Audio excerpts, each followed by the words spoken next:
Hey guys, welcome back to my channel. It's Becky with the blue hair. So I changed it up since you last saw me. So it's been a very long time, I know, since I've uploaded a video. We're gonna get into that.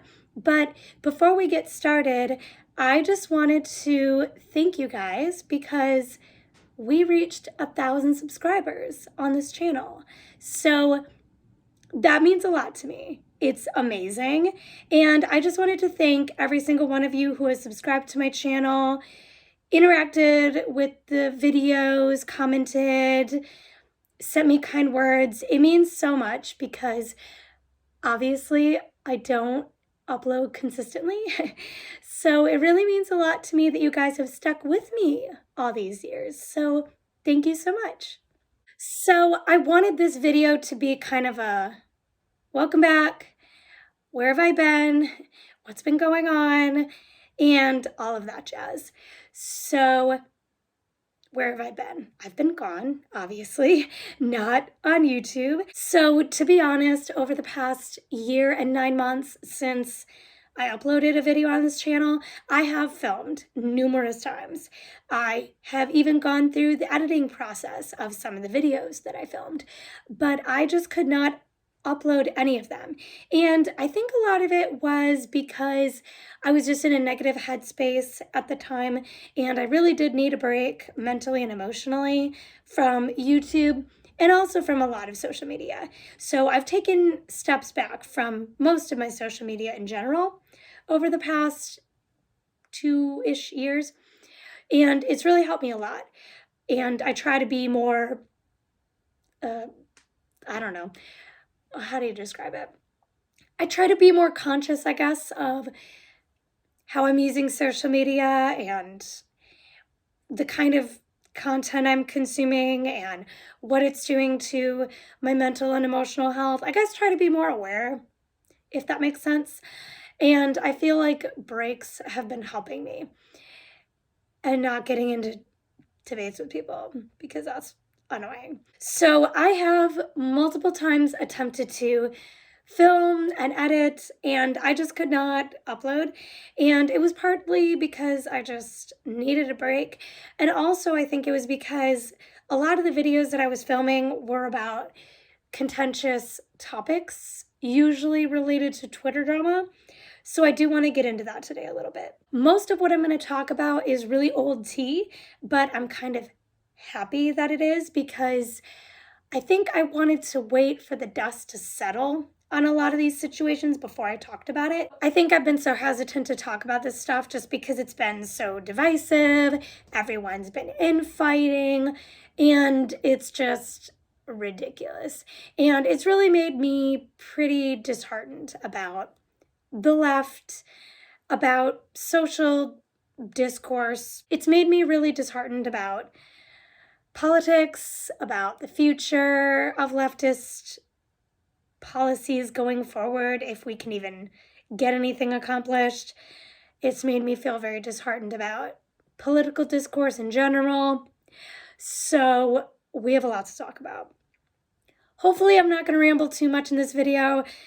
I've attempted to make this particular video numerous times and I just babble on forever. So I'm going to try not to do that in this video. So let's get into what's been going on over the past almost 2 years. The reason that I have not uploaded any of the videos that I have filmed, and then the reason that I also stepped away from Twitter almost 100%, is because of Jimmy Dore. So I'm going to try not to go into a hardcore rant about all the things Jimmy Dore has done, but to give you a very brief summary. And if you're interested in learning more, I would suggest not doing this because it's just toxic and it's gonna send you down this rabbit hole and it's gonna be crazy. But I can post some links, I guess, if I find them in the description below about all this drama that's gone down over the past 2 years.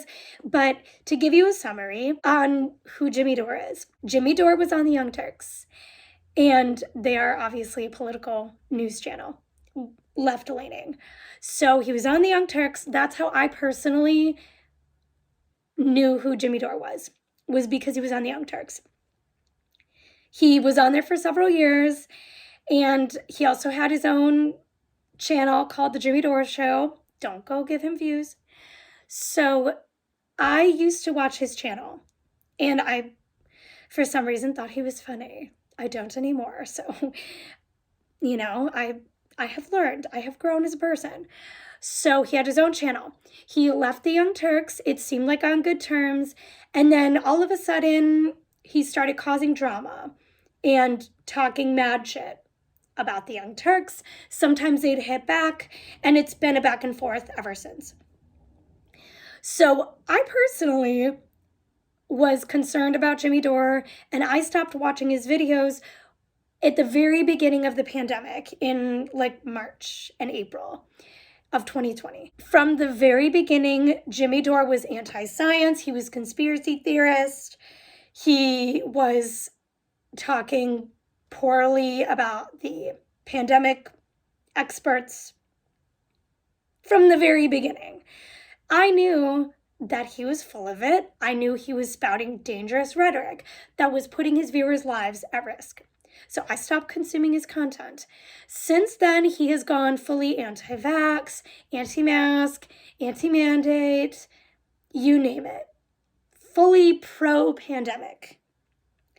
And he's been spouting anti-trans, bigoted rhetoric, and keep in mind, he's pretended to be a leftist this whole time. After the election in 2020, Jimmy Dore grifted off of this idea that he came up with. It's not a new idea, but he just thought this was a brilliant scheme, and he called it Force the Vote. And the idea was that the squad, so AOC, Cori Bush, etc., those 6 members of Congress would hold their vote for the speakership of Nancy Pelosi for the House Speaker so that they would get, in turn, a vote on Medicare for All on the House floor. Keep in mind, we already know the co-sponsors of Medicare for All. We already know that the vote would fail in the House. It was a pointless grift. It was just to get attention to his channel. So Jimmy created this grift and this divide. Jimmy Dore turned this force the vote thing, which he pretended was about getting Medicare for all, into this, you're either with me or against me. You were either with Jimmy or against him. According to him and his cult followers, because he is a cult leader, you are a shit-lib boutique leftist. Jimmy Dore has created a cult. He's a leader. They have their own little vocabulary of shit-lib boutique leftist, whatever other crazy words that they come up with. And they are convinced that they are the most left. They are the purest of the leftist sphere.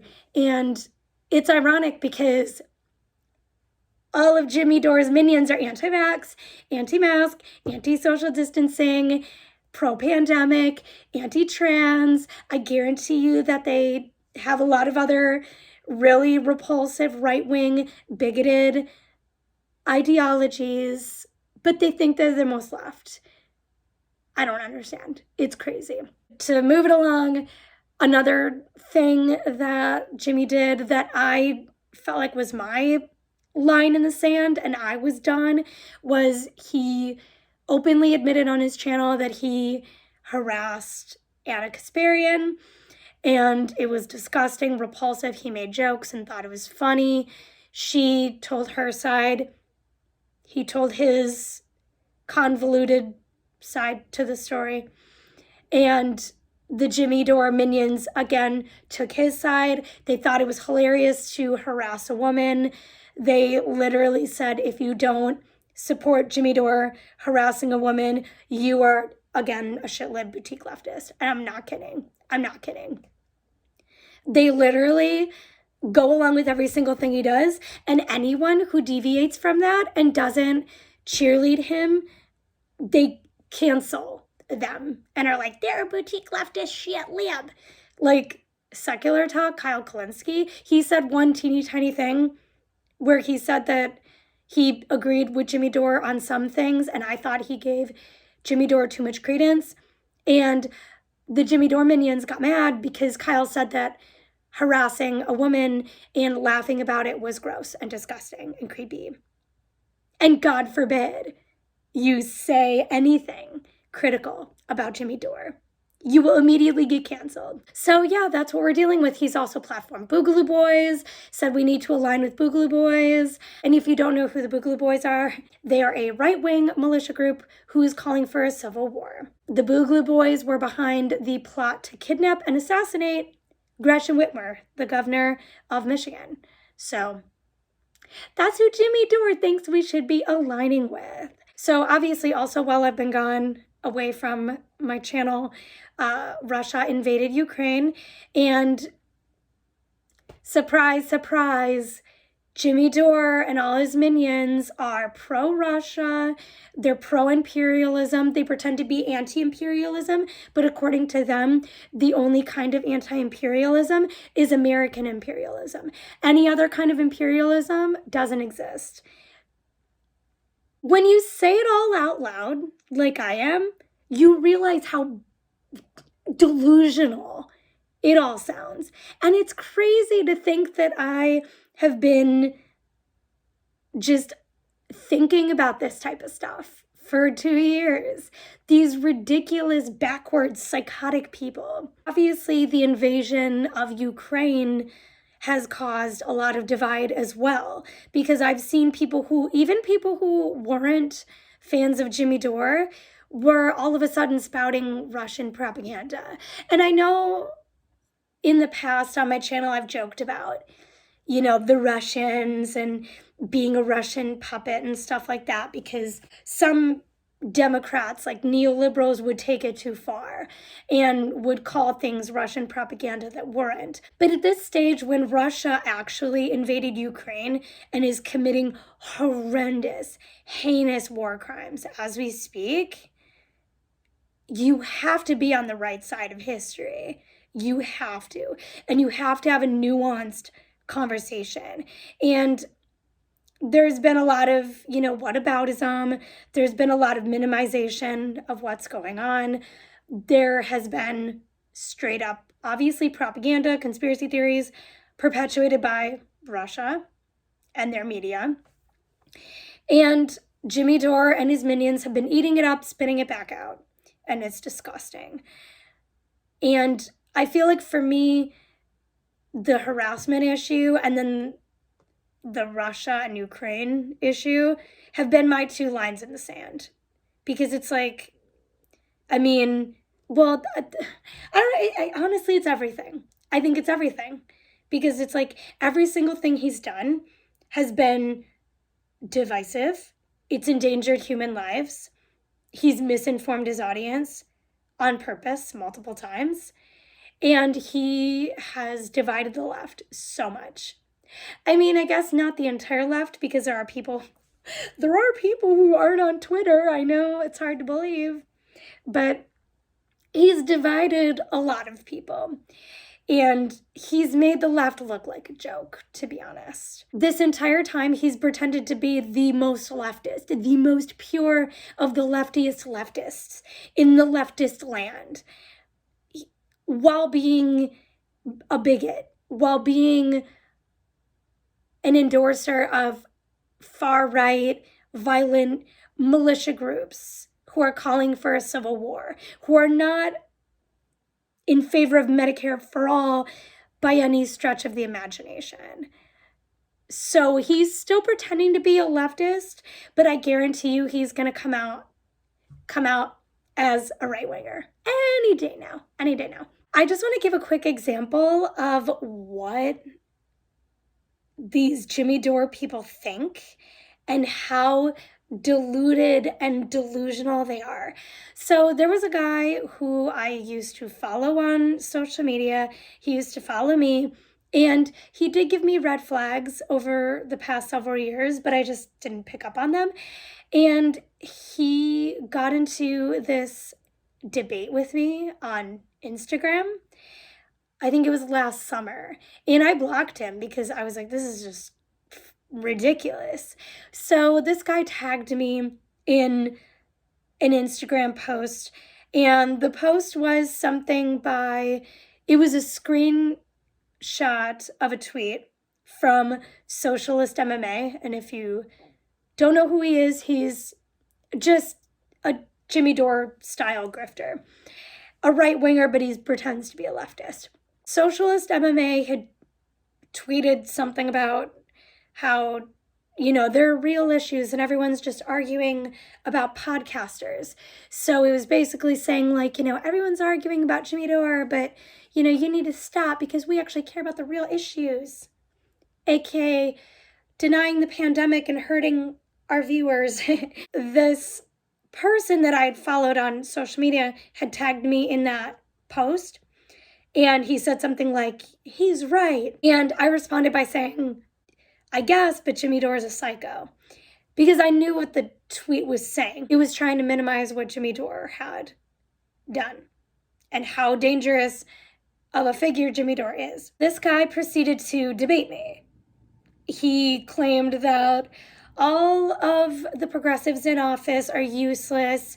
We don't need to push for voting. We shouldn't push for people to vote in more elections because voting is useless. He wanted Nina Turner to lose her election. It was the previous election that she ended up ultimately losing. He wanted her to lose her election because, according to him, she actually didn't support Medicare for all and she was just a fraud like everyone else.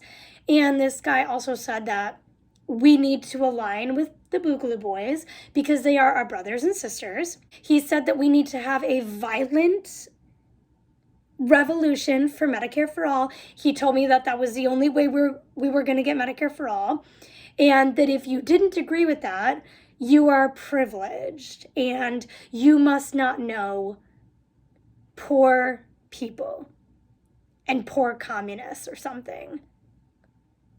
Like, what? I'm not even kidding. When I say this stuff out loud, I'm just stunned that this is what's happened to the left.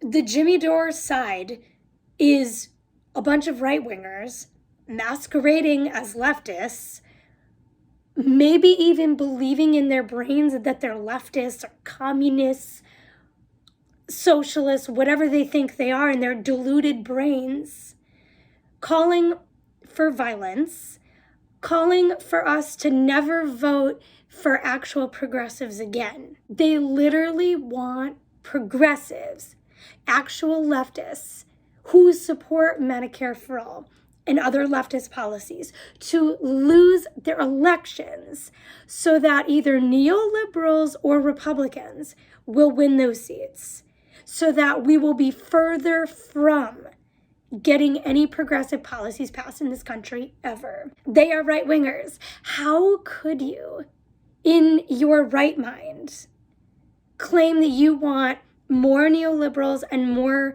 Republicans in office when that will get you further from Medicare for all and any leftist policies ever? You are a right-winger if that is your philosophy. It's delusional for you to claim to be a leftist while claiming you want progressives to lose their elections and that you will fight to make sure they lose their elections.